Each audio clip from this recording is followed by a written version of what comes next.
40 and I'll be about 80 when I hit my 40. But anyway, I'm here to read you a little story and to celebrate Earth Day. And some of you probably remember when Earth Day started. Who remembers when Earth Day started? No, you're a little young. You're a little young. Yeah, it started in, well, it would have been 40 years ago, so yeah, 1970. I remember that. I was in Boy Scouts at the time, as Cub Scout. I remember them starting it.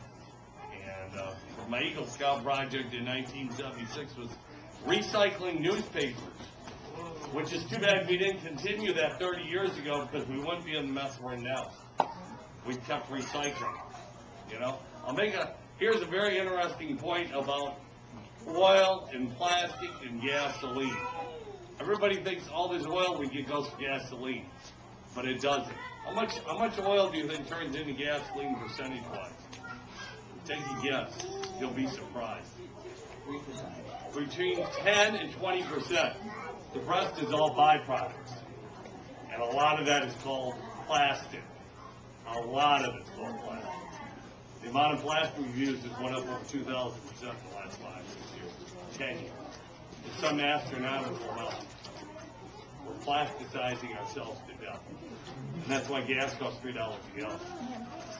Plastic's very expensive, one end or the other. So, but anyway, hey, we can have a new beginning starting on Wednesday for Earth Day, and hopefully the next 40 years will be better than the last 40 years on our recycling habits in America. And we'll plant more trees and do all those other good things. So anyway, I'll read a little story, and you can teach all these kids here about how great recycling can be. Or just to not use as much. That might be a good thing, too. I can stand. And since I've told you a few things, you want to ask any questions before I get started? Who's all coming out to watch the marathon tomorrow? Are you guys coming to watch the marathon? You got anybody you know running? Oh, my goodness. God, not everybody would know somebody from somewhere here.